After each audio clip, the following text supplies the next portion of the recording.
ഉൽപ്പത്തിയുടെ പുസ്തകത്തിൽ നിന്നുള്ള വായന. അധ്യായം 36. ഏസാവ്, ഏദോമ്യരുടെ പിതാവ്. ഏദോം എന്നുകൂടി പേരുള്ള ഏസാവിൻ്റെ സന്താന പരമ്പര ഇതാണ്. കാനാന്യ സ്ത്രീകളായിരുന്നു ഏസാവിൻ്റെ ഭാര്യമാർ. ഹിത്യനായ ഏലോൻ്റെ മകളാണ് ആദ. ഹിവ്യനായ സിബയോൻ്റെ മകളായ ആനയുടെ പുത്രിയാണ് ഒഹോലിബാമ. ഇസ്മായിലിൻ്റെ മകളും നെബായോത്തിൻ്റെ സഹോദരിയുമാണ് ബസ്മത്ത്. ഏസാവിന് ആദായിൽ എലിഫാസും ബസ്മത്തിൽ റവുവേലും ജനിച്ചു. ഒഹോലിബാമയിൽ നിന്ന് അവന് യവൂഷുവും യാലാമും കോറഹും ജനിച്ചു. കാനാൻ ദേശത്ത് വെച്ച് ഏസാവിനുണ്ടായ മക്കളാണിവർ. ഏസാവ് ഭാര്യമാരും പുത്രന്മാരും പുത്രിമാരും വീട്ടിലുള്ള എല്ലാവരുമൊത്ത് തൻ്റെ കാലികളും മൃഗങ്ങളും കാനാൻ ദേശത്ത് താൻ നേടിയ സ്വത്തുമായി സഹോദരനായ യാക്കോബിനെ വിട്ട് അകലെയുള്ള ഒരു ദേശത്തേക്ക് പോയി. കാരണം ഒന്നിച്ചു പാർക്കാൻ വയ്യാത്ത വിധം ഇരുവർക്കും അത്രയേറെ സമ്പത്തുണ്ടായിരുന്നു. അവരുടെ അധിവാസ ഭൂമിക്ക് സംരക്ഷിക്കാനാവാത്ത വിധം അത്രയധികമായിരുന്നു ആടുമാടുകൾ. അതുകൊണ്ട് ഏസാവ് സെയിർ എന്ന മലനാട്ടിൽ പാർത്തു. ഏസാവും ഏദോമും ഒരാൾ തന്നെ. സെയിർ മലയിലെ ഏദോമ്യരുടെ പിതാവായ ഏസാവിൻ്റെ സന്തതി പരമ്പര. ഏസാവിൻ്റെ പുത്രന്മാരുടെ പേരുകൾ. ഏസാവിന് ഭാര്യയായ ആദായിലുണ്ടായ മകൻ എലിഫാസ്, ഭാര്യയായ ബസ്മത്തിലുണ്ടായ മകൻ റവുവേൽ. എലിഫാസിൻ്റെ പുത്രന്മാർ തേമാൻ, ഓമർ, സെഫോഗത്താം, കെനസ്. ഏസാവിൻ്റെ മകൻ എലിഫാസിന് തിമ്ന എന്നൊരു ഉപനാരിയുണ്ടായിരുന്നു.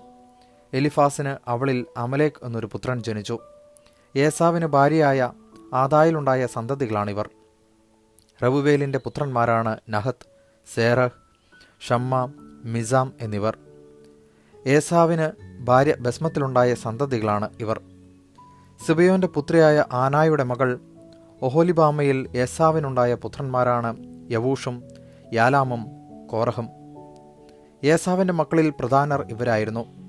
ഏസാവിൻ്റെ കടിഞ്ഞൂൽ പുത്രനായ എലിഫാസിൻ്റെ മക്കൾ തേമാൻ, ഓമർ, സെഫോ, കെനസ്, കോറഹ്, ഗത്താം, അമലേക് എന്നിവർ ഏദോം നാട്ടിൽ എലിഫാസിൽ നിന്നുണ്ടായ നായകന്മാരാണ്. ഇവരെല്ലാം ആദായുടെ പുത്രന്മാരാണ്.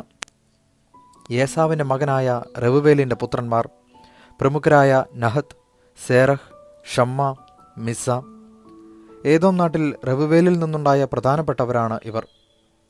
ഇവർ ഏസാവിൻ്റെ ഭാര്യ ബസ്മത്തിൻ്റെ സന്തതികളാണ്.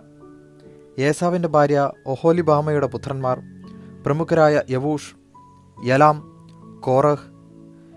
ഇവർ ഏസാവിൻ്റെ ഭാര്യയും ആനായുടെ മകളുമായ ഒഹോലിബാമയിൽ നിന്നുള്ള നായകന്മാരാണ്. ഇവർ ഏസാവിൻ്റെ സന്തതികളും ഏദോമിൻ്റെ പ്രമുഖന്മാരുമാണ്. അന്നാട്ടിൽ പാർത്തിരുന്നവരും സെയിർ എന്ന ഹോര്യൻ്റെ പുത്രന്മാരുമാണ് ലോത്താൻ, ഷോബാൽ, സിബയോൻ, ആന, ദീഷോൻ, ഏസർ, ദീഷാൻ. ഇവർ ഏദോം നാട്ടിലെ സെയിറിൻ്റെ പുത്രന്മാരും ഹോര്യയിലെ പ്രമാണികളുമാണ്. ലോത്താൻ്റെ പുത്രന്മാർ ഹോറി, ഹേമ. ലോത്താൻ്റെ സഹോദരിയായിരുന്നു തിമ്ന. ഷോബാലിൻ്റെ പുത്രന്മാർ അൽവാൻ, മനഹത്ത്, ഏബാൽ, ഷെഫോ, ഓനാം. സിബയോൻ്റെ പുത്രന്മാർ ആയ, ആന. തൻ്റെ പിതാവായ സിബയോൻ്റെ കഴുതകളെ മേയ്ക്കുമ്പോൾ മരുഭൂമിയിൽ ചൂടുറവുകൾ കണ്ടെത്തിയ ആന ഇവൻ തന്നെയാണ്. ദീഷോൻ ആനായുടെ പുത്രനായ ഒഹോലിബാമ പുത്രിയുമായിരുന്നു. ഹെംദാൻ, എഷ്ബാൻ, ഇത്രാൻ, കെറാൻ എന്നിവരായിരുന്നു ദീഷോൻ്റെ പുത്രന്മാർ. ഏസറിൻ്റെ പുത്രന്മാരായിരുന്നു ബിൽഹാനും സവാനും അക്കാനും. ദീഷാൻ്റെ പുത്രന്മാരായിരുന്നു ഊസും ആരാനും. ഹോര്യയിലെ പ്രമുഖരായിരുന്നു ലോത്താൻ, ഷോബാൻ, സിബയോൻ, ആന എന്നിവർ. ദീഷോൻ, ഏസർ, ദീഷാൻ എന്നിവർ സെയിർ നാട്ടിൽ ഹോര്യരിലെ പ്രമുഖരായിരുന്നു. ഇസ്രായേൽക്കാരുടെ ഇടയിൽ രാജഭരണം ആരംഭിക്കുന്നതിനു മുമ്പ് ഏദോം നാട്ടിലെ ഭരണാധികാരികൾ ഇവരായിരുന്നു. ബേയോറിൻ്റെ മകനായ ബേല ഏദോമിൽ ഭരിച്ചു. അവൻ്റെ പട്ടണത്തിൻ്റെ പേര് ദിൻഹാബ എന്നായിരുന്നു. ബേല മരിച്ചപ്പോൾ ബൊസ്രായിലെ സേറഹിൻ്റെ മകനായ യോബാബ് രാജാവായി. യോബാബ് മരിച്ചപ്പോൾ തേമാന്യനായ ഹൂഷാം രാജാവായി. ഹൂഷാം മരിച്ചപ്പോൾ ബെദാദിൻ്റെ പുത്രനായ ഹദാദ് രാജാവായി. അവൻ മൊവാബ് ദേശത്തു വച്ച് മിദിയാനെ തോൽപ്പിച്ചു. അവൻ്റെ പട്ടണത്തിൻ്റെ പേര് അവിദ് എന്നായിരുന്നു. ഹദാദ് മരിച്ചപ്പോൾ മസ്രേക്കായിലെ സംല രാജാവായി. സംല മരിച്ചപ്പോൾ നദീതീരത്തുള്ള റഹോബോത്തിലെ സാവൂൾ രാജാവായി. സാവൂൾ മരിച്ചപ്പോൾ അക്ബോറിൻ്റെ മകനായ ബാൽഹാനാൻ രാജാവായി. അക്ബോറിൻ്റെ മകനായ ബാൽഹാനാൻ മരിച്ചപ്പോൾ ഹദാറാണ് തൽസ്ഥാനത്ത് ഭരിച്ചത്.